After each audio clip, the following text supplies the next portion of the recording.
السلام علیکم ورحمۃ اللہ وبرکاتہ۔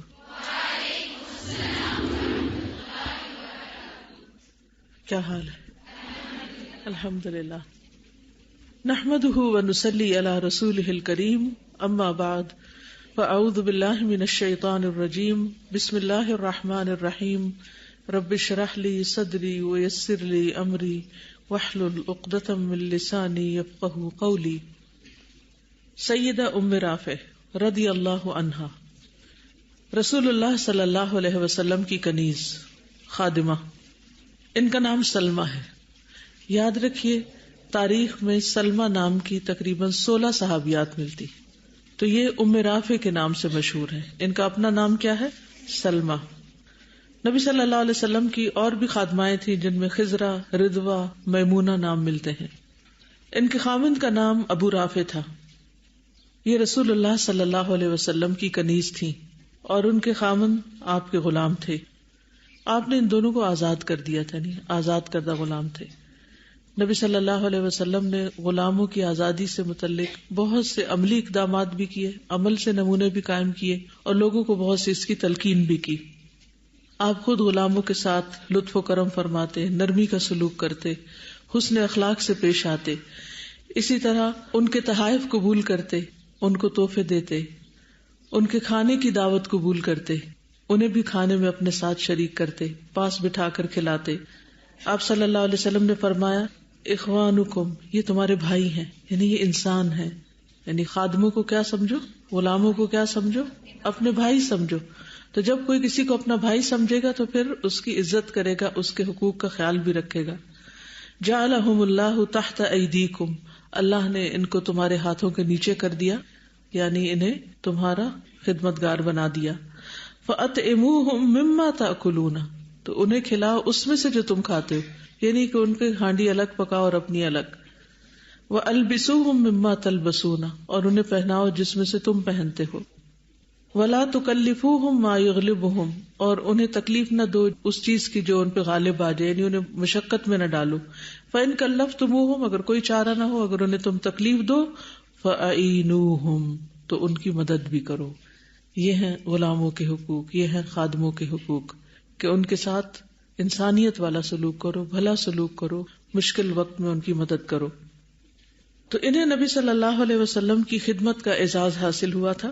انہوں نے نبی صلی اللہ علیہ وسلم کی خدمت کرنے کی سعادت حاصل کی اور انہیں حبیب کبریا کا قرب نصیب ہوا۔ معبود برحق کے حبیب مقدس کا قرب ان دونوں کی زندگی کا نہایت بابرکت اور خوشگوار تحفہ تھا۔ سلمہ اور ان کے خاوند نے اس وقت اسلام قبول کر لیا تھا جبکہ یہ دونوں رسول اللہ صلی اللہ علیہ وسلم کے ساتھ مکہ معظمہ میں تھے۔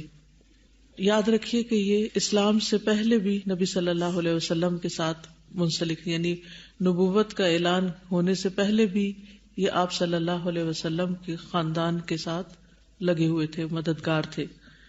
ان دونوں نے آفتاب ایمان کو طلوع ہوتے دیکھا۔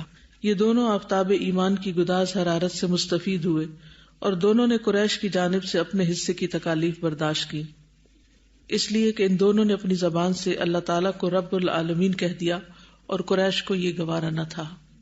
سلمہ رضی اللہ عنہا رسول اللہ صلی اللہ علیہ وسلم اور آپ کے معزز اہل خانہ کی خدمت میں مصروف رہتی تھی۔ ان کا کام کیا تھا؟ آپ صلی اللہ علیہ وسلم کی خدمت اور آپ کے گھر والوں کی، ان کی غمی خوشی میں برابر کی شریک ہوتی، گویا گھر کا ایک فرد تھی۔ اہل خانہ کی خوشحالی سے خوش ہوتی اور جب انہیں کوئی غم لاحق ہوتا تو یہ بھی غمگین ہوتی۔ حسن سلوک کا یہی نتیجہ ہوتا ہے کہ دل جیتے جاتے ہیں، اور جب دل جیتے جاتے ہیں تو پھر کوئی بھی کام مشکل نہیں رہتا۔ اگر آپ کسی سے محبت کرتے ہیں تو دوسرا بھی یقیناً آپ سے محبت کرے گا۔ آپ کسی کی ضرورت کا خیال رکھتے ہیں تو دوسرا بھی آپ کی ضرورت کو پورا کرے گا۔ تو انسانی relationships hardly one sided ہوتے ہیں، relationships always two sided, یعنی دونوں طرف سے ہوتے ہیں، ریسیپروکل۔ آپ دوسرے کو بلیم نہیں کر سکتے کہ وہ اچھا نہیں، آپ خود کو بھی دیکھیں کہ آپ اس کے ساتھ کیسے ہیں۔ یہ ہو سکتا ہے کہ ایک کا قصور زیادہ ایک کا کم ہو، لیکن کسی کی غلطی میں آپ کا بھی ہاتھ ضرور ہوتا ہے۔ جب سیدہ خدیجہ رضی اللہ تعالی عنہا وضع حمل کی حالت میں ہوتی تو ام رافع ان کی مدد کرتی، یعنی ایک طرح سے گھر کی نرس بھی تھی۔ جب سیدہ فاطمہ الزہرا نے جنم لیا تو ام رافع نے بڑی جانفشانی سے خدمت کا فریضہ سر انجام دیا. اسی طرح ماریہ قبطیہ رضی اللہ تعالی عنہا نے جب حضرت ابراہیم کو جنم دیا، نبی صلی اللہ علیہ وسلم کے بیٹے جو تھے، تو اس وقت بھی یہ پاس تھی اور آپ کو انہوں نے ہی بیٹے کی خوشخبری دی تھی. غرض ہے کہ ام رافع رسول اللہ صلی اللہ علیہ وسلم اور آپ کے اہل خانہ کی غمی خوشی میں برابر کی شریک رہتی.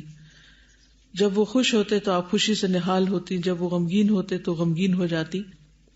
اسی طرح ایک اور جگہ پر یہ بھی لکھا ہوا ہے کہ حضرت زینب رضی اللہ تعالی عنہا کا جب نکاح ہوا، کس نے کیا تھا؟ اللہ سبحانہ وتعالی نے آسمانوں پر سے. تو عام طور پر تو یہ ہوتا ہے کہ جب نکاح ہوتا ہے تو لڑکا لڑکی ایک جگہ پر اکٹھے ہوتے ہیں، لیکن اللہ سبحانہ وتعالی نے حکم نازل کر دیا اور نکاح کر دیا. اب حضرت زینب کو تو پتہ بھی نہیں تھا کہ ان کا نکاح ہو چکا ہے، تو آپ نے فرمایا من یذهب الی زینب فیبشرها ان اللہ قد زوجها من السماء، کہ کون جائے گا زینب کے پاس اور ان کو یہ خوشخبری دے گا کہ اللہ سبحانہ وتعالی نے ان کا نکاح آسمان سے کر دیا ہے. تو یہ فوراً آگے بڑھی کہ میں جا کے خوشخبری دیتی ہوں. تو بہرحال اہل خانہ کی اس خوشی میں بھی یہ شریک تھی اور انہوں نے جا کر حضرت زینب کو یہ خوشخبری دی. اسی طرح جب سلمہ کو معلوم ہوا کہ رسول اللہ صلی اللہ علیہ وسلم کے چچا حمزہ بن عبد المطلب نے اسلام قبول کر لیا تو یہ خبر سن کر بہت زیادہ خوش ہوئی، کیونکہ ان کے اسلام قبول کرنے سے مسلمانوں کو غلبہ اور سرفرازی حاصل ہوئی تھی، کیونکہ بہت بہادر تھے، بہت جری تھے، دلیر تھے، اور رسول اللہ صلی اللہ علیہ وسلم کی قوت میں اضافہ ہوا تھا. جب سیدنا حمزہ بن عبد المطلب کو پتا چلا کہ قریش کے بدبخت ابو الحکم بن ہشام جو ابو جہل کے نام سے مشہور ہے اس نے میرے بھائی کے بیٹے کو گالی دی ہے، تو سیدنا حمزہ غضبناک ہو کر ابو جہل کے پاس گئے. وہ حرم میں قریش کی ایک مجلس میں بیٹھا ہوا تھا. سیدنا حمزہ کے ہاتھ میں کمان تھی. جاتے ہی پورے زور سے وہ اس کی پیشانی پہ دے ماری، جس سے اس کا چہرہ بڑی بری طرح زخمی ہو گیا. بڑے غصے سے کہا کہ تم میرے بھائی کے بیٹے کو گالی دیتے ہو جبکہ میں بھی اسی کے دین پر ہوں. میرے جیتے جی کوئی اس کو کچھ کہے اور پھر بچ کر چلا جائے، یہ ناممکن ہے. مجلس میں بیٹھے لوگوں نے اس کی مدد کرنا چاہی تو ابو جہل نے کہا ابو عمارہ کو کچھ نہ کہنا، یعنی حضرت حمزہ کو کچھ نہ کہنا، میں نے واقعی اس کے بھتیجے کو گالی دی جس پر اسے طیش آیا. حقیقت میں ابھی حمزہ بن عبد المطلب نے باقاعدہ اسلام قبول نہیں کیا تھا، لیکن یہ واقعہ ان کے اسلام قبول کرنے کا سبب بن گیا. رسول اللہ صلی اللہ علیہ وسلم کو حضرت حمزہ کے اسلام قبول کرنے سے غلبہ حاصل ہوا اور آپ کا دفاع مزید مضبوط ہو گیا، اور ان کے اسلام قبول کرنے سے رسول اللہ صلی اللہ علیہ وسلم کا غم و اندوہ زائل ہو گیا اور آپ کو دلی مسرت ہوئی. تو بہرحال یہ خاندان کو غم پہنچنے کا ایک واقعہ یہاں پر درج ہے. تو یہ حضرت سلمہ جو تھی وہ ہر خوشی اور ہر غم میں شریک ہوتی. اسی طرح مختلف جنگوں میں بھی شرکت کا تاریخ میں ذکر ملتا ہے، خاص طور پر غزوہ خیبر اور غزوہ حنین میں. تو کیا سیکھا آپ نے؟ اس سے پہلے صحابیات کا کردار مختلف تھا، ان کا کردار مختلف ہے، ان کی پوزیشن مختلف ہے، اور نبی صلی اللہ علیہ وسلم اور ان کے تعلق یا آپ کے خاندان اور ان کے تعلق سے باہم ہمیں کیا سبق ملتا ہے، کیا بات سمجھ میں آتی ہے؟ سزا مجھے اس بات پہ اتنی حیرت ہوئی تھی کہ آپ صلی اللہ علیہ وسلم کی دعوت بھی کرتے تھے اور ان کو دعوت پر بھی بلاتے تھے. یہاں پہ تو میں کہتی ہوں ہم سوچ بھی نہیں سکتے اس سوسائٹی میں کہ ہم کسی اپنے سرونٹ کی دعوت کریں یا وہ اگر ہمیں کسی دعوت پر بلائے تو ہم خوشی سے جائیں. کبھی ہوتا بھی ہم چلے بھی جاتے ہیں صرف فارمیلٹی پوری کرنے کے لیے کہ اگلا غریب ہے اس کا دل رہ جائے، اس کو یہ نہ ہو کہ پتہ نہیں میری عزت نہیں رکھی. تو اگر ہم جائیں بھی تو اس کو وہ اس کی حیثیت کا تحفہ دیتے ہیں، اتنا نہیں دیتے کہ ہم اپنی حیثیت کو دیکھ کے اس کو دیں. اگر اس کے کسی بچے کی وغیرہ کسی کی شادی ہے تو تب بھی اس بات پہ اتنا ہوا تھا کہ جو خود پہنتے تھے اس کو پہناتے تھے، ہم کبھی گوارا نہیں کرتے گے. جہاں خود بیٹھنا وہاں اس کو بٹھانا، جہاں خود کھانا وہاں اس کو کھلانا. یعنی ہم دیکھیں کہ ہم کن سنتوں پر عمل کر رہے ہیں، یہ بھی تو سنت ہے نا. ہمارے گھروں میں کیا ہو رہا ہے اور نبی صلی اللہ علیہ وسلم کے گھر میں کیا ہوتا تھا. جی، اس سے خلوص کا پتہ چلتا ہے کہ کتنی زیادہ مخلص تھی وہ رسول اللہ صلی اللہ علیہ وسلم ان کے پورے خاندان کے ساتھ، اور ان کا خلوص نبی صلی اللہ علیہ وسلم کے خاندان کے ساتھ کتنا زیادہ تھا. وجہ کیا تھی؟ وجہ کیا تھی؟ ہم عام طور پر روتے رہتے ہیں کہ دوسرے ہمارے ساتھ مخلص نہیں ہیں. کسی کو تو پہل کرنی ہوتی ہے نا. اور بیسک بات تو وہی ہے کہ ریسیپروکل ہوتی ہے ریلیشن شپ کے لیے. لیکن نبی صلی اللہ علیہ وسلم بھی ان کی خوشی میں شامل ہوتے تھے، ان کے غم پہ پریشان ہوتے تھے، تو وہ ریٹرن میں پھر اسی طرح ان کی جو خاندان کی خوشی ہوتی تھی اس میں وہ اپنی خوشی محسوس کرتی تھیں. اور استاذہ یہ بھی تو ایک آنر کی بات ہے نا کہ کوئی خاندان ہے یا کوئی گھرانہ ہے، اس کا ایکسیپٹنس لیول آپ کے لیے اتنا ہو کہ وہ اپنی ایک خاندان کے فرد کے طور پہ آپ کو ٹریٹ کرے. حالانکہ ویسے بیسیکلی آپ بلڈ ریلیشنز نہیں ہیں، لیکن یہ کہ آپ ان کے گھر کھا سکتے ہیں، آ سکتے ہیں، جا سکتے ہیں، اور ان کی جو پریویسی ہے اس میں بھی تھوڑا بہت شریک ہو سکتے ہیں. سب سے بڑی بات یہ ہوتی ہے کہ ہم لوگ یہ چاہ رہے ہوتے ہیں کہ ہمیں کوئی آ کے پیار کرے اور ہمارے ساتھ جو ہے نا اس نے سلوک پورا رکھے اور جو ریلیشنز ہیں اس میں بھی کمی نہ آئے. تو سب سے بڑی بات یہ ہے کہ ہمیں اپنا کریکٹر دیکھنا کہ ہم کس بیس پہ چل رہے ہیں نا. ہمارا جو کریکٹر ہے، کسی کو ہماری طرف سے تو اذیت نہیں ہو رہی ہے نا، تو پہلے یہ چیز زیادہ میٹر کرتی ہے. یعنی سیکھنے کی بات یہ، جب کسی سے شکایت پیدا ہو کہ فلاں نے میرے ساتھ اچھا نہیں کیا، تو فوراً کیا سوچے کہ میں نے اس کے ساتھ کیا کیا ہے، میں کیا کرتا ہوں. جی یہاں پہ مین چیز جو کے درمیان تعلق ہے وہ آقا اور غلام کا جو تعلق تھا، جو پہلے ہوتا تھا آقا کا رویہ غلام کے ساتھ، تو یہ بالکل چینج ہوا. یہاں سے ان کی جو نا انسانیت کو ایک نئی درس ملا. جی یعنی اسلام نے جو ریفارمز کی ہیں، اسلام نے آ کر دنیا میں جو تبدیلی پیدا کی ہے، جو چینج لایا ہے، وہ یہی ہے کہ انسان کو انسان سمجھا گیا ہے. اور آقا اور غلام کے جو تعلقات ہیں ان میں ایسی بہتری، جبکہ ہم دیکھتے ہیں دنیا میں مختلف جگہوں پر جو غلام تھے، جیسے آج کے ترقی یافتہ دور میں بھی بلیکس جو غلام تھے ان کے ساتھ کیا کیا گیا، یعنی سلیوری کا کیا مطلب ہے، اور سلیوز کے ساتھ کس قسم کا سلوک کیا گیا، تاکہ ان کو انسان بھی نہیں سمجھا جاتا تھا. جنہوں نے بھی تاریخ پڑھی ان کو اچھی طرح معلوم ہے کہ کیسی کیسی بدسلوکیاں اور کیسے کیسے ظلم کیے گئے. Assalamu alaikum. Just shows the humbleness that Rasulullah sallallahu alaihi wasallam had. Even just 2 days ago we did the ayah in Surah An-Nisa that says وَبِالْوَالِدَيْنِ إِحْسَانًا, and then it gives the rights for the neighbors and the orphans and the needy. And the basic lessons that we got out of those ayahs is that you cannot be arrogant, because anytime you want to give somebody their right, you have to feel less about yourself in order to feel more about somebody else. And even I remember I had done a literature class on African American slavery, and the whole basic point of it, the reason why whites were superior to blacks was because they thought greater for themselves. White skin was known to be more beautiful. So the basic foundation is to think too much of اور race yourself. کی بنا پر ایک superior ہے اور دوسرا inferior. Exactly, and it's such a great lesson that we learn from Rasulullah sallallahu alaihi wasallam, because he was so humble that he was able to give everybody his right. اور رسول اللہ صلی اللہ علیہ وسلم کا رتبہ دیکھیں آپ، ان کا رتبہ کتنا بلند تھا، اور پھر اتنے بڑے رتبے کے ساتھ غلاموں کے ساتھ اور خادموں کے ساتھ اتنا اچھا سلوک کرنا، یہ ہے انک لعلی خلق عظیم. ہمارا تو کچھ رتبہ بھی نہیں ہوتا اور پھر بھی ہماری اکڑ اور تکبر کہیں نہیں سماتا. استاذہ میں یہ کہنا چاہتی کہ ان کی جو ہمدردی، لائلٹی تھی اور محبت تھی، حضرت خدیجہ کے ساتھ بھی تھی، حضرت زینب کے ساتھ بھی تھی، حضرت ماریہ کے ساتھ بھی تھی. تو میں یہ دیکھتی کہ عموماً جب ہم کسی کے ساتھ زیادہ اٹیچڈ ہوتے ہیں تو ہم جو باقی ان کی ایک طرح سے جو رائیولری ہوتی ہے تھوڑی سی باقی لوگوں کے ساتھ، ہم ان کے ساتھ اتنے مطلب نہیں ہوتا ہمارا بیہیویئر کہ ہم اچھے ہوتے ہیں لیکن بہت زیادہ اچھے نہیں ہوتے. تو اس سب کے ساتھ ایکولی اچھی ان کا رویہ. بہت اچھا پوائنٹ آپ نے دیکھا کہ بعض اوقات ہم اچھے ہوتے ہیں، ایک کے ساتھ اچھے ہیں تو باقی سب دنیا سے برے ہیں، کہ ہماری ساری وفاداریاں، ہمدردیاں، خیرخواہی وہ سب ایک کے اندر سینٹر ہو جاتی ہے اور باقی سب لوگوں کو ہم بھلا دیتے ہیں. اگر ایک کو فرینڈ بنایا ہے تو باقی ساری کلاس جیسے کچھ لگتی ہی نہیں. تو یہ نہیں ہونا چاہیے، سبھی فرینڈز ہونے چاہیے. جی ہاں، یوزلی تو کیا ہوتا ہے، بعضوں کا سرونٹس ہی گھر کے آپس میں تعلقات خراب کراتے ہیں، ادھر کی بات ادھر لگاتے ہیں، ادھر کی ادھر لگاتے ہیں، کیونکہ انہیں اندر کی باتیں پتہ ہوتی ہیں، ان سے جاسوسی کروائی جاتی ہے.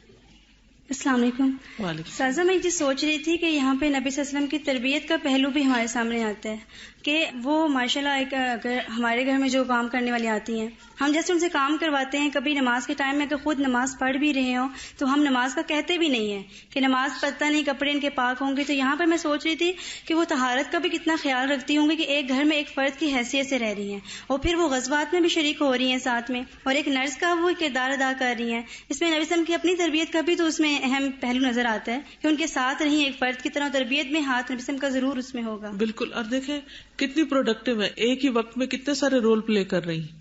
یعنی نرسنگ کرنا یا ایک دایا کا رول ادا کرنا، ایک بچہ پیدا ہوتے وقت ایک عورت کو سنبھالنا، آپ میں سے کتنے لوگوں کو آتا ہے؟ اگر آپ کے گھر میں کسی کا بچہ پیدا ہو رہا ہے تو آپ کیا کریں گے؟ اس کو دیکھ کے حال مچا دیں گے.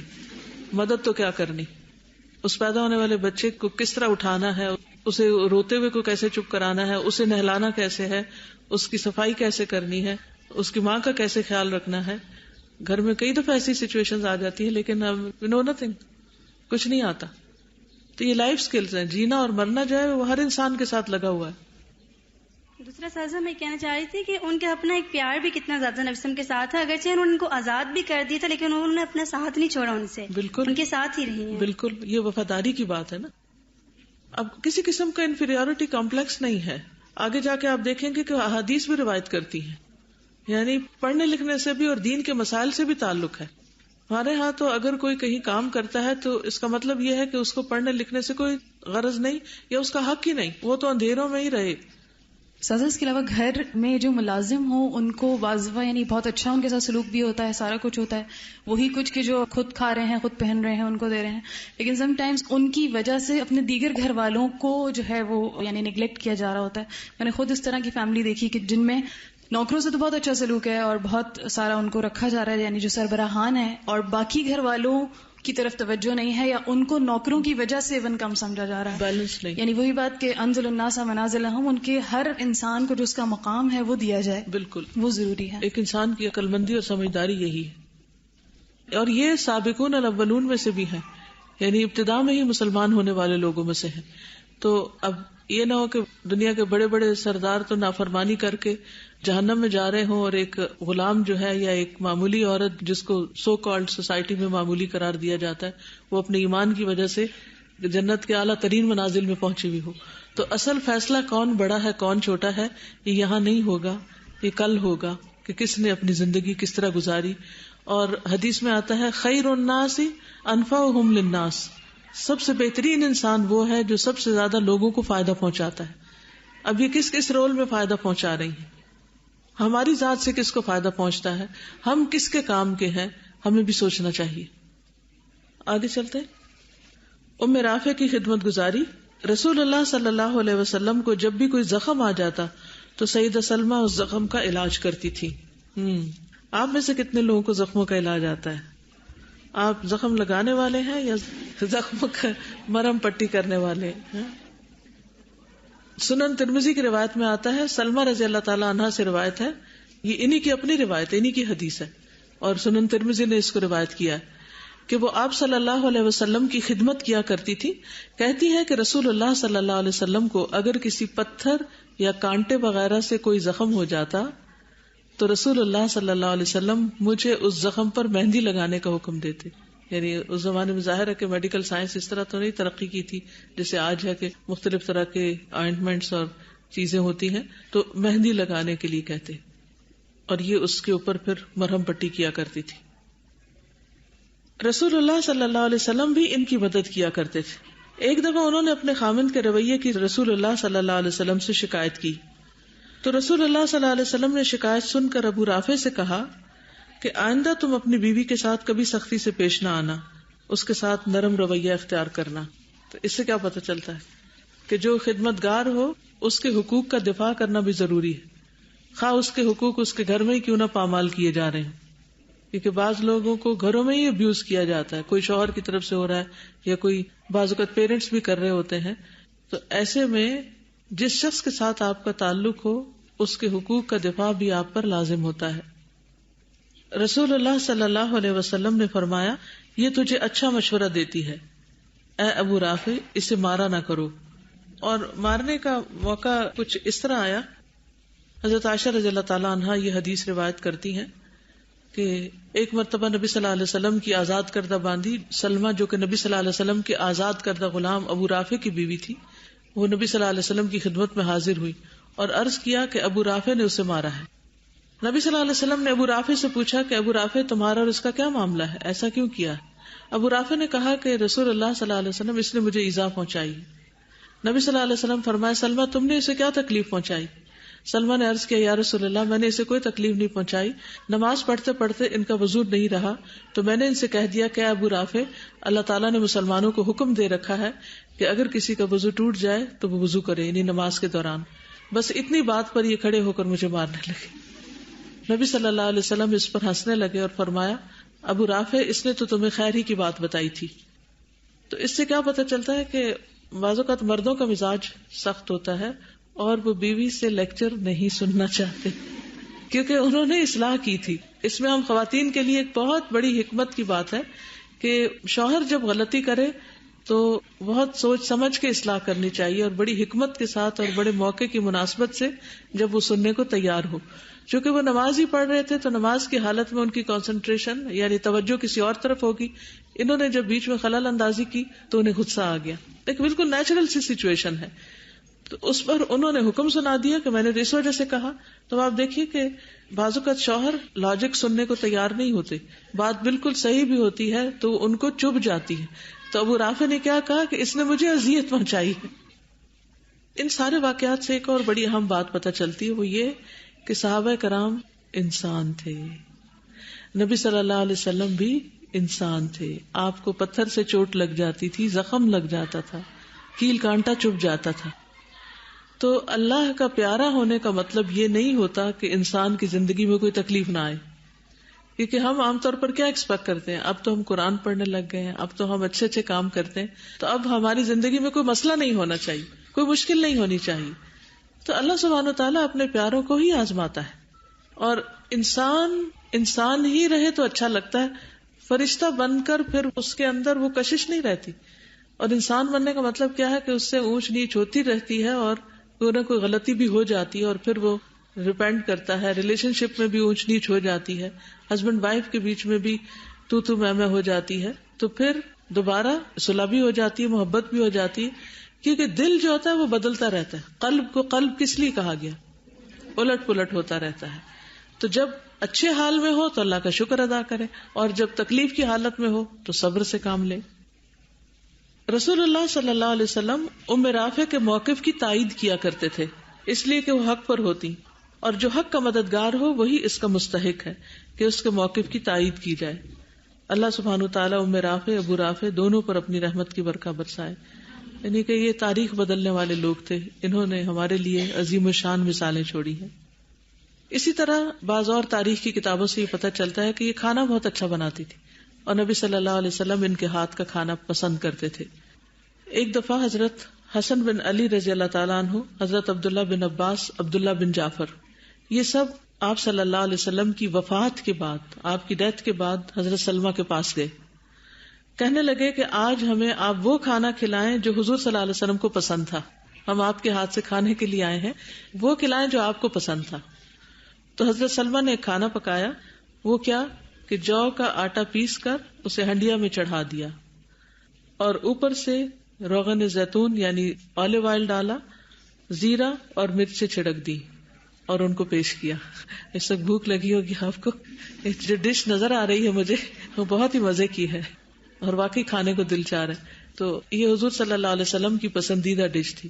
یعنی جو کا دلیا بھی بنایا جا سکتا ہے کہ جو کا دلیا, اور اس کو پھر آلیو آئل کو پکانا نہیں, دلیے کو ڈال کے پلیٹ میں اس کے اوپر سے گھی ڈال کے اور اس کے اوپر سے زیرہ اور مرچیں وغیرہ ڈال کے اس کو کھایا جائے. جیسے آپ دال کا تڑکا لگاتے ہیں, تو نبی صلی اللہ علیہ وسلم کو تو لہسن پسند نہیں تھا, تو را آئل استعمال کر لیتے تھے. تو اس سے ایک اور بات پتہ چلتی ہے ان کے کردار کے بارے میں, کیا کہ کھانا بھی پکاتی تھی, یعنی کتنے سارے کام کر لیتی تھی. یعنی عموماً کیا ہوتا ہے کہ جب کوئی غلام ہوتا ہے یا کوئی پسماندہ طبقے سے تعلق رکھتا ہے تو لوگ اس کو تانے دے دے کر یا غربت اور مسکینی کی وجہ سے اس کے اندر سے کانفیڈنس ہی ختم ہو جاتا. اس کو بار بار یہ سننا پڑتا ہے کہ تم کسی کام کے نہیں, تم کچھ کر ہی نہیں سکتے. نتیجہ کیا ہوتا ہے کہ وہ شخص جو کر سکتا وہ بھی نہیں کرتا, واقعی کچھ نہیں کرتا. پھر تو اسلام کی یہ خوبصورتی ہے کہ اس نے ہر انسان کو کام کے قابل بنا دیا. یہ نہیں دیکھا کہ یہ کس طبقے سے تعلق رکھتا ہے, کس ذات سے, یا کس نسل سے. حضرت سلمان فارسی آتے ہیں تو ان کو کتنی اہمیت دی جاتی ہے اور کس طرح ان کے مشورے پر جنگ خندق میں خندق بنائی جاتی ہے. اسی طرح باقی صحابی بھی, یعنی آپ صلی اللہ علیہ وسلم کی جو نرسری ہے ہیروں کی, اس میں مختلف طرح کے ہیرے ہیں, اور ہر ایک کی اپنی چمک ہے, اور ہر ایک کی اپنی خوبصورتی ہے, اور ہر ایک کام کا ہے, ہر ایک ویلیوبل ہے, ہر ایک قیمتی ہے. استاذہ, سب سے زیادہ دکھ تب ہوتا ہے جب کسی گھر میں میڈ اور اس گھر کے بچے میڈ کے ساتھ بدتمیزی کریں. اور اس سے بڑا ظلم یہ کہ مدرس خود یہ سکھاتی ہیں لائک کہ تم لوگوں کو ضرورت نہیں ہے اس کی رسپیکٹ کرنے کی, یا جو تم خود کھا رہے ہو اگر دے دیں تو وہ گھوریاں ڈال ڈال کے دیکھتے ہیں کہ یہ کیا کیا ہے. تو یہ بہت زیادہ دکھ ہوتا ہے کہ مدرس کو بھی بچوں کو ٹرین کرنا چاہیے کہ ہمیں ان کے ساتھ کیسا رویہ رکھنا ہے. اگر ہم نے سنتوں پر عمل کرنا ہے تو یہ تو بیسک ایلیمنٹ ہے کہ ہمارے پیرنٹس ہماری ویسی بالکل آپ نے صحیح کہا. اصل میں بچوں کی تربیت کے لیے اہم ترین کردار جو ماں پیش کر سکتی ہے وہ رول ماڈلنگ کا ہے, کہ وہ رول ماڈل بنے. اگر ماں خادمہ کے ساتھ اچھے طریقے سے پیش آ رہی ہے, پیار سے بلا رہی ہے, عزت سے پیش آ رہی ہے, اس کے حقوق کا خیال رکھتی ہے, اس کے کھانے اور آرام کا خیال رکھتی ہے, تو ہو نہیں سکتا کہ بچے پھر بدتمیزی کریں. بچے ماں باپ سے ہی سیکھتے ہیں. جب وہ بڑوں کو دیکھتے ہیں کہ وہ بدتمیزی سے بات کر رہے ہیں, چیخ چلا کے بات کر رہے ہیں, یا ایک دھوس دھاندلی کے انداز میں بات کر رہے ہیں, تو وہ بھی پھر وہی کچھ سیکھ جاتے ہیں. جی استاذہ, اس میں جو اسٹیٹس کانشیسنیس ہے نا بیسکلی, اس کا سارا جو رول ہے وہ مجھے نظر آ رہا ہے. دو ڈفرینٹ رویے سامنے آتے ہیں. اب اسٹیٹس تو ملا ہوا ہے, ہر ایک کو اللہ سبحانہ تعالیٰ نے کوئی نہ کوئی کیٹیگری میں رکھ دیا ہے کہ وہ اس کی آزمائش ہے. لیکن ہم سے غلطی اور چوک اس وقت ہو جاتی ہے جب ہم اسٹیٹس کانشیس ہو جاتے ہیں اور ہم اس میں بڑائی پہ اتر آتے ہیں. لائک میں خود آج کل بڑی اس آزمائش سے گزرتی ہوں کہ جب بچے اور میڈس ایک جگہ پہ, دونوں کے مینرز میں انتہا زیادہ فرق ہوتا ہے, تو ان کو ڈیل کرتے ہوئے بعض اوقات ہمیں لیوریج مل جاتی ہے. ہم سمجھتے ہیں کہ نہیں یہ اس نے غلطی کی ہے تو ہم ایسا کہہ سکتے ہیں. پریکٹیکلی یہ انتہائی مشکل ہے کہ آپ کے پاس ایک اسٹیٹس ہے بھی اور آپ اس کو ایکسپلائٹ نہیں کر رہے. تو اگر ہم کانشیسنیس میں نہیں آئے اور اللہ سبحانہ تعالیٰ کا شکر ادا کریں کہ یہ ہماری آزمائش ہے, اگرچہ کہ یہ ہے بہت مشکل اس وقت کرنا, لیکن اگر ہم دعا کریں اور ساتھ میں تھوڑا سا اپنے آپ کو ہمبل رکھیں تو آپ اس آزمائش سے نکل جائیں گے. اور یہ اسٹیٹس صرف گھر میں ہی نہیں, گھر کے باہر بھی, کسی ادارے میں کہیں کوئی عہدہ آپ کو ملا ہے, کیونکہ ہر انسان کچھ اس کے اوپر ہے, کچھ اس کے نیچے. ہر انسان کی آزمائش ہے, ہر انسان کا کوئی نہ کوئی اسٹیٹس ہے. تو ہمیں اپنے آپ کو جج کرتے رہنا چاہیے, دیکھتے رہنا چاہیے کہ ہم اپنے سے اوپر والوں کے ساتھ کیا کرتے ہیں اور نیچے والوں کے ساتھ کیا کرتے ہیں. مزہ تو اس وقت ہے کہ جب انسان اپنے چھوٹے والوں کے ساتھ, اپنے سے کم درجے والوں کے ساتھ اچھا ہو, کیونکہ بڑوں کے ساتھ تو ہر کوئی اچھا بنتا ہی ہے مجبوری سے یا ضرورت کے تحت. جی السلام علیکم. استاذہ, ہمیں ان لوگوں کی بھی ہدایت کے لیے فکر مند ہونا چاہیے اور ان کے لیے بھی ویسے ہی دعا کرنی چاہیے جیسے ہم اپنے گھر والوں کے لیے کرتی ہیں. یس. اب آپ سب اپنے اپنے آس پاس دیکھیں گے کہ کون ایسا شخص آپ کے دائرۂ کار میں ہے, اور آپ اس کی ہدایت, اس کی بھلائی, اس کی خیر خواہی, اس کی دنیا کی ویلفیئر کے لیے, اس کی آخرت کی ویلفیئر کے لیے کیا کر رہے ہیں. ہر ایک کو فکر ہونی چاہیے, اور یہی مقصد ہے اس سیرت کو پڑھنے کا. جی السلام علیکم. رسول اللہ صلی اللہ علیہ وسلم نے ام رافع کے موقف کی تائید کی تھی کیونکہ وہ حق پر تھی. آج ہمیں اگر کسی کی سائڈ لینی پڑے یا کسی کا موقف کی تائید کرنی پڑے, دو لوگ جھگڑ رہے ہوں, تو ہم لوگ یہ دیکھتے کہ کس کے ساتھ ہماری زیادہ دوستی ہے یا کون زیادہ اچھا لگتا ہے, تو ہم اسی کی سائڈ لیتے ہیں. صحیح. نبی صلی اللہ علیہ وسلم, یہ تعلیم کی بات ہو رہی تھی, نبی صلی اللہ علیہ وسلم نے ام رافع کو کس طرح تعلیم دی اس کا اس حدیث میں ذکر ملتا ہے. سیدہ ام رافع رضی اللہ عنہا کہتی ہیں کہ میں نے کہا, اے اللہ کے رسول صلی اللہ علیہ وسلم, مجھے کوئی ایسا عمل بتائیں کہ اللہ عز و جل مجھے اس پر اجر عطا فرمائیں. آپ نے فرمایا, اے ام رافع, جب تم نماز کے لیے کھڑی ہو تو 10 دفعہ سبحان اللہ, 10 دفعہ لا الہ الا اللہ, 10 دفعہ الحمدللہ, 10 دفعہ اللہ اکبر اور 10 دفعہ استغفر اللہ کہو. جب تم 10 دفعہ سبحان اللہ کہو گی تو اللہ تعالیٰ فرمائے گا یہ ذکر میرے لیے ہے. جب تم لا الہ الا اللہ کہو گی تو اللہ تعالیٰ فرمائیں گے یہ ذکر بھی میرا ہے. جب تم الحمدللہ کہو گی تو اللہ تعالیٰ فرمائے گا یہ ذکر بھی میرے لیے ہے. جب تم اللہ اکبر کہو گی تو اللہ تعالیٰ فرمائے گا یہ ذکر بھی میرے لیے ہے. جب تم استغفر اللہ کہو گی تو اللہ تعالیٰ فرمائیں گے میں نے تمہیں بخش دیا. کتنی خوبصورت حدیث آپ نے سکھائی, ہم بھی اس پر عمل کر سکتے ہیں. یہ سبحانک اللہم و بحمدک و تبارک اسمک جو ہم پڑھتے ہیں اس کے آلٹرنیٹ کے طور پر بھی یہ پڑھا جا سکتا ہے. تو ہم بھی اپنے متعلقین کو ایسی ہی ان کی خیر خواہی میں بہترین چیزیں سکھا سکتے ہیں جس سے ان کی آخرت سنور جائے. جی سیکوینس جو ہے وہ سبحان اللہ, لا الہ الا اللہ, الحمدللہ اور اللہ اکبر, استغفر اللہ سب سے آخر میں. مجھے ایک بات یاد آ رہی تھی کہ میرا بھائی چھوٹا تھا تو وہ حفظ کر رہا تھا, تو ہمارے گھر میں کام لگا ہوا تھا، تو وہ روزانہ مزدور سے پوچھا کرتا تھا کہ انکل آپ نے پڑھا کیوں نہیں ہے؟ تو وہ کہتے تھے بیٹا بس ویسے میں نے نہیں پڑھا. اگلے دن پھر کوئی اور مستری آیا، تو اس طرح اس کو بہت زیادہ حیرانگی ہوتی تھی کہ ہم لوگ پڑھ رہے ہیں تو آخر یہ لوگ پڑھتے کیوں نہیں ہیں. تو انہوں نے مزدور نے فوراً سے آگے سے کہا بیٹا آپ پڑھ رہے ہو، اگر ہم بھی پڑھتے تو آپ کا گھر کون بناتا. تو میں سوچ رہی تھی کہ جو آیا ہوتی ہیں ان کا ایک احسان ہوتا ہے ہم پہ کہ یہ کام کرتی ہیں. اگر یہ کام نہ کریں، فار ایگزامپل ہم لوگ یہاں پڑھنے کے لیے آتے ہیں، جس طرح جو خواتین باہر کام کرتی ہیں یا جاب کے سسٹم میں جاتی ہیں، تو اگر یہ کام والی نہ ہو تو یہ ہمارا گھر کا کام کون کرے گا؟ ہم لوگ ان کو اتنا حقیر سمجھتے ہیں. یہ تو ہمارے لیے آزمائش بن کے آتی ہے چیز کہ ہم لوگ ان کے ساتھ کیسا سلوک کرتے ہیں. اگر اچھا سلوک کریں گے تو اجر ہے ہمارے لیے. دیکھیے کہ نبی صلی اللہ علیہ وسلم نے تو اخوانکم کہا ہے، اوپر نیچے کی تو بات ہی نہیں کہ یہ تمہارے بھائی ہیں، اور حقیقت میں انسانیت کے درجے میں بھی بھائی ہیں اور دین کے درجے میں بھی بھائی ہیں. اگر اپنے جیسا سمجھیں گے تو انشاءاللہ مشکل نہیں ہوگی. کہ نبی جو دعا کرتے ہیں کہ اللہ تعالیٰ مجھے مسکینوں میں رکھنا، کہ 500 سال پہلے جنت میں جائیں گے. بالکل ان کے لیے تو خوشخبری ہے. بلکہ میں کبھی سوچتی ہوں تو میں کبھی کبھی ماما سے بھی ڈسکس کرتی ہوں کہ ماما ہمارا دل چاہتا ہے ہم بھی غریب ہو جائیں. مطلب کبھی اگر حدیث پڑھتی ہوں اتنا اچھا لگتا ہے کہ 500 سال پہلے جنت میں جائیں گے، تو ہمیں ان پر رش کرنا چاہیے، نہ کہ ان کو حقیر سمجھنا چاہیے. بالکل. پھر یہ نبی صلی اللہ علیہ وسلم کی احادیث کو محفوظ کرنے والی ہیں. سنن ابی داؤد کی روایت ہے، سید سلمہ جو رسول اللہ صلی اللہ علیہ وسلم کی خادمہ تھی بیان کرتی ہیں کہ جو کوئی رسول اللہ صلی اللہ علیہ وسلم کے پاس سر درد کی شکایت لے کر آتا تو آپ اس سے فرماتے سینگی لگواؤ، یعنی حجامہ کرواؤ. اور جو کوئی پاؤں کے درد کی تکلیف بتاتا تو آپ فرماتے مہندی لگاؤ، یعنی آپ صلی اللہ علیہ وسلم اس کو علاج بتاتے تھے. بعض اوقات ایسا ہوتا ہے نا ہیلز میں یا پنجوں میں درد شروع ہو جاتی ہے تو اس کا علاج مہندی لگانا ہے، شاید وہ ڈیٹاکس کرتی ہے. ایک اور حدیث بھی ہے ان سے سلسلہ صحیحہ کی. سلمہ رضی اللہ تعالیٰ عنہ سے روایت ہے کہ رسول اللہ صلی اللہ علیہ وسلم ناپسند کرتے تھے کہ برتن وغیرہ میں رکھے ہوئے کھانے کی چوٹی سے کھایا جائے، یعنی جیسے کھانا رکھا ہوا ہے تو بالکل درمیان سے اٹھا کے نہیں کھایا جائے، کیونکہ برکت درمیان میں اترتی. سائڈ سے اپنے سامنے سے کھانا چاہیے، کبھی بیچ میں نوالا مارنا، کبھی ادھر کبھی ادھر. سالن اگر پلیٹ میں ہے یا چاول ہے تو اپنے آگے سے کھانا شروع کرنا چاہیے اور ترتیب سے کھاتے جانا چاہیے، بیچ میں سے نہیں. اب یہ احادیث یہی روایت کر سکتی تھی، قریب تھی نا، گھر میں تھی، کوئی اور نہیں کر سکتا تھا. جی، اور چونکہ وہ ورم پٹی بھی کیا کرتی تھی تو ان کی توجہ تھی اس پر کہ آپ صلی اللہ علیہ وسلم کس شخص کو کیا علاج بتاتے ہیں. عبید اللہ بن ابی رافع اپنی دادی سلمہ سے روایت کرتے ہیں، اب یہ ان کے پوتے ہیں، کہ نبی صلی اللہ علیہ وسلم نے فرمایا جس گھر میں کھجورے نہ ہو وہ اس گھر کی طرح جس میں کوئی کھانا نہ ہو. یعنی گھر میں کھجور ضرور رکھنی چاہیے، انرجی دیتی ہے، اور خصوصاً خواتین کے لیے تو بہت ہی ضروری ہے. اگر آپ روزانہ چھوٹے سائز کی 3 کھجور بھی کھا لیں تو انشاءاللہ آپ یہ جو فلو اور یہ استما اور اس طرح کی چیزیں ہوتی ہیں ان سے بھی نجات پائیں گے. مجھے کسی نے اپنا پرسنل ایکسپیرینس بتایا تھا کہ مجھے کبھی فلو نہیں ہوا کیونکہ میں نے کبھی بھی کھجور نہیں چھوڑی. تو اس کے لیے ضروری نہیں کہ اجوا ہو یا سکری ہو یا بہت ہائی کوالٹی کی کوئی کھجور ہو.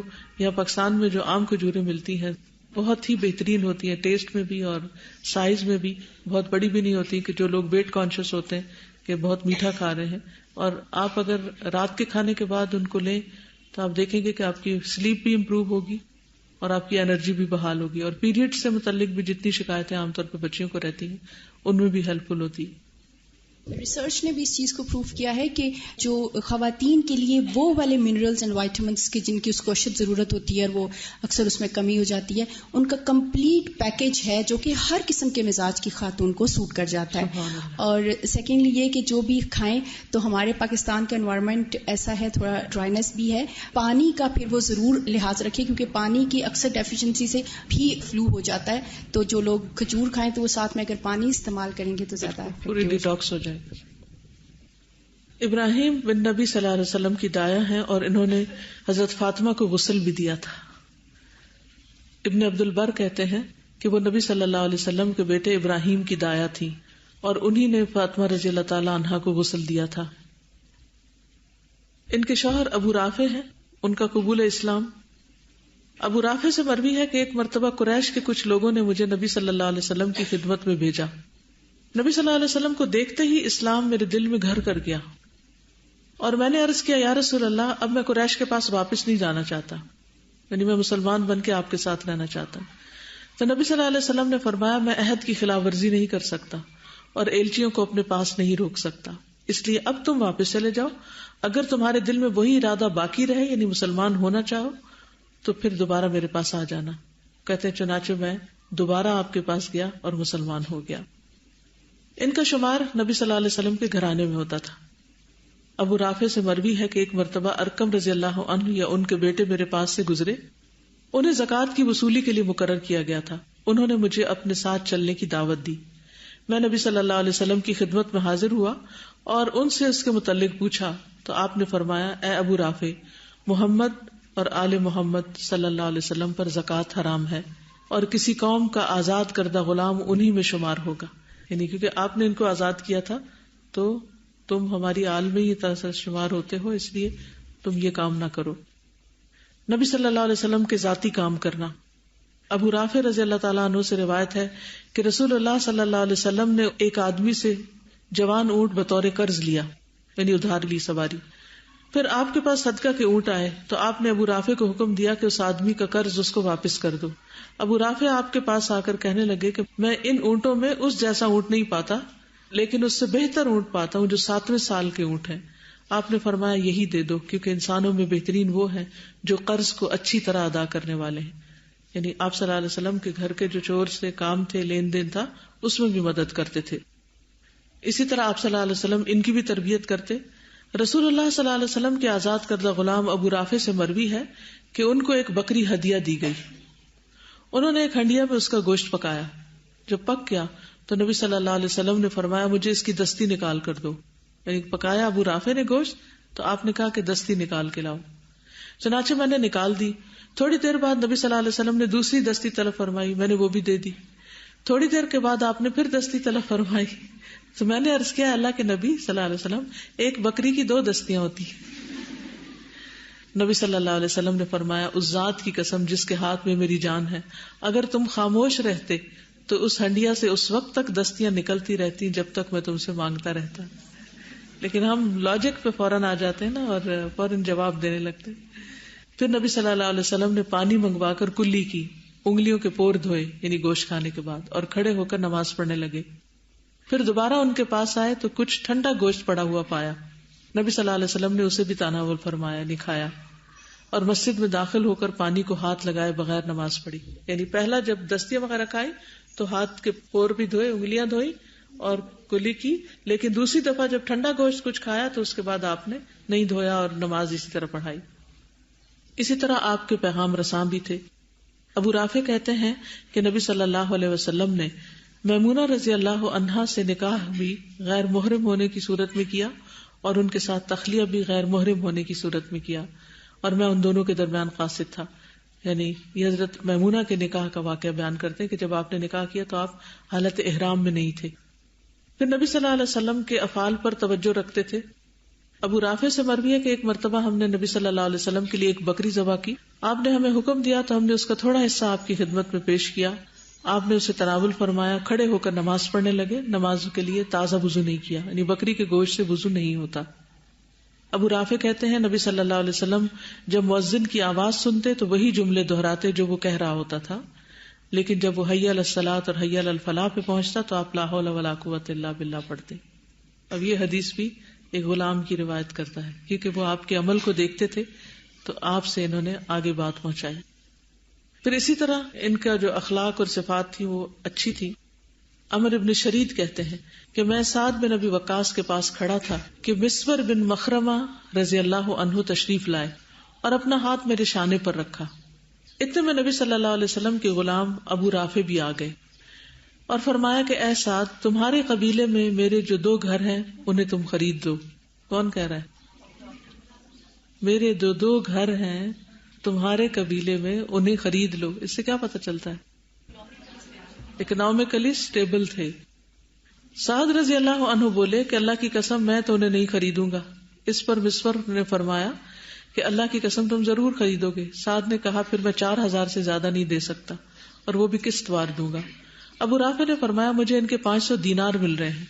اگر میں نے رسول اللہ صلی اللہ علیہ وسلم کی زبان سے یہ نہ سنا ہوتا کہ پڑوسی اپنے پڑوس کا زیادہ حقدار ہے تو میں ان گھروں کو 4000 روپے تمہیں ہرگز نہ دیتا، جبکہ مجھے ان کے 500 دینار مل رہے ہیں. یعنی سونے کا سکہ ہوتا ہے دینار. چنانچہ وہ دونوں گھر ابو رافع نے سعد کو دے دیے رضی اللہ عنہ.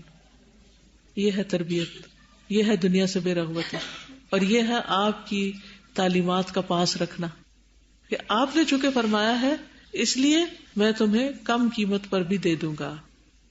کیونکہ ہوتا یہ نا کہ جب کوئی گھر بیچنے لگے تو پڑوسی کا حق پہلا ہے، اگر وہ خریدنا چاہے تو پہلے وہ خریدے، اس کے بعد کسی اور کا حق ہے، اور وہ شفا بھی کر سکتا ہے.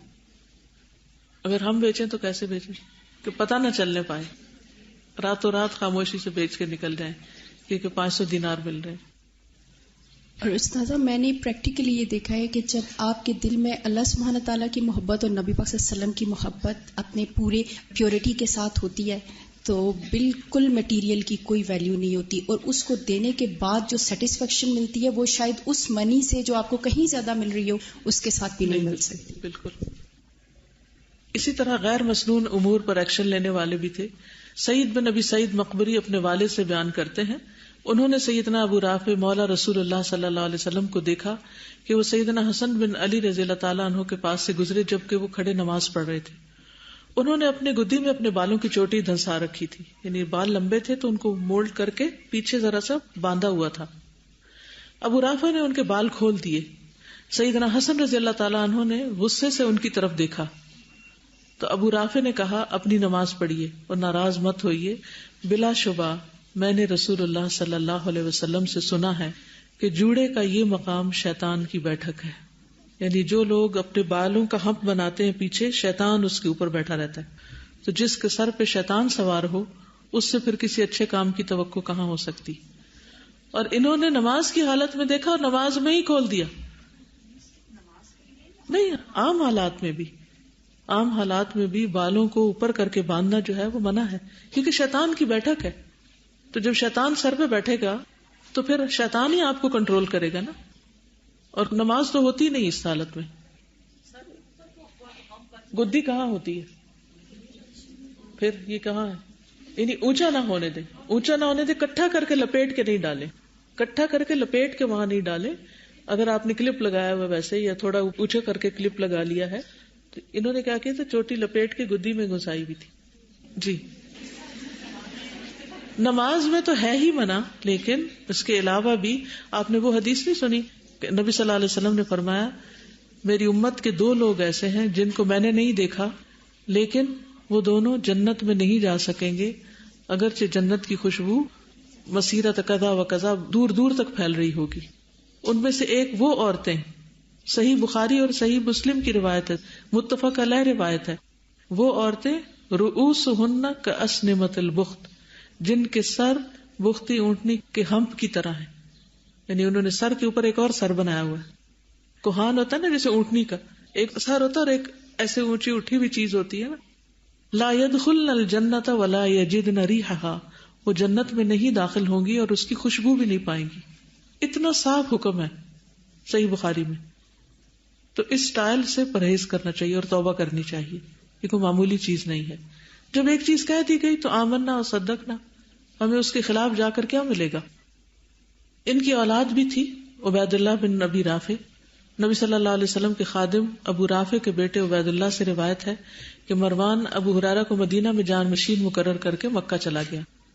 ابو ہریرہ نے ہمیں جمعہ کی نماز پڑھائی، پہلی رکعت میں سورۃ الجمعہ، دوسری میں سورۃ المنافقون پڑھی. عبید اللہ کہتے ہیں کہ میں نے ابو ہریرہ سے ملاقات کی اور ان سے کہا کہ آپ نے یہ دونوں صورتیں پڑھی. حضرت علی بھی کوفہ میں یہی پڑھتے تھے. اب نبی صلی اللہ علیہ وسلم کا اتباع ہو رہا ہے نا، کوئی فرق نہیں پڑتا کس شہر میں کس ملک میں، وہ بھی وہی کر رہے ہیں، آپ بھی وہی کر رہے ہیں. ابو ہریرہ نے فرمایا میں نے رسول اللہ صلی اللہ علیہ وسلم کو یہ 2 صورتیں پڑھتے ہوئے سنا ہے، اس لیے میں آپ کی پیروی کر رہا ہوں. اسی طرح جو فتنوں کا زمانہ تھا تو حضرت علی کا ساتھ انہوں نے دیا تھا. پھر اسی طرح فضل بن عبید اللہ بن ابی رافع جو نبی صلی اللہ علیہ وسلم کے آزاد کردہ غلام تھے، وہ اپنے والد اور وہ اپنے دادا سے روایت کرتے ہیں اور ان کی روایت بھی سنن نسائی میں موجود ہے. اسی طرح عبید اللہ بن علی بن ابی رافع یہ بھی مدنی ہے اور ان کی روایات بھی موجود، ان کو عبادل کہا جاتا ہے. بہرحال یہ ہے وہ خاندان جو نبی صلی اللہ علیہ وسلم سے محبت کرتا تھا اور آپ کی خدمت کرتا تھا. کس طرح انہوں نے دین اور اسلام کی تعلیم اور تبلیغ میں اپنا حصہ ڈالا. اللہ تعالی ہم سے بھی کوئی کام لے لے. وآخر دعوانا ان الحمد للہ رب العالمین. سبحانک اللہم وبحمدک اشہد ان لا الہ الا انت استغفرک واتوب الیک. السلام علیکم ورحمۃ اللہ وبرکاتہ.